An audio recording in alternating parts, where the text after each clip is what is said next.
नमस्कार, मी शिवानी साळुंखे. आपण पाहताय न्यूज 99. आत्ताच एक महत्त्वाची बातमी समोर आली आहे, पाहूयात सविस्तर. केळवली धबधब्यात बुडालेल्या युवकाचे मृतदेह शोधण्यात छत्रपती शिवेंद्रराजे रेस्क्यू टीमला यश आले आहे. कराड सैदापूर येथून 30 रोजी आपल्या मित्रांसमवेत सातारा तालुक्यातील दुर्गम अशा केळवली धबधबा पाहण्यासाठी काही युवक आले होते.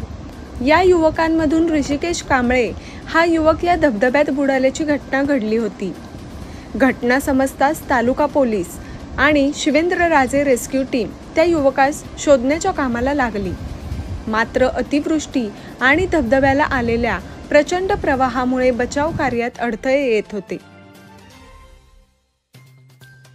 काल 10 जुलै रोजी घटनास्थळापासून 4 किलोमीटर लांब दरीत या मुलाचे मृतदेह आढळून आले. आज सकाळपासून शिवेंद्रराजे रेस्क्यू टीमचे जवान मृतदेह बाहेर काढण्यासाठी झटत होते. तब्बल 5 ते 6 तासांच्या परिश्रमानंतर मृतदेह बाहेर काढण्यात यश आले आहे. ही संपूर्ण कारवाई छत्रपती शिवेंद्रराजे रेस्क्यू टीमच्या जिगरबाज टीम मेंबरने केली असून त्याचे सर्वच थरातून आभार व्यक्त होत आहे. दरम्यान प्रशासनाने काळजी घेत हा केळवली धबधबा पर्यटकांसाठी बंद केला आहे.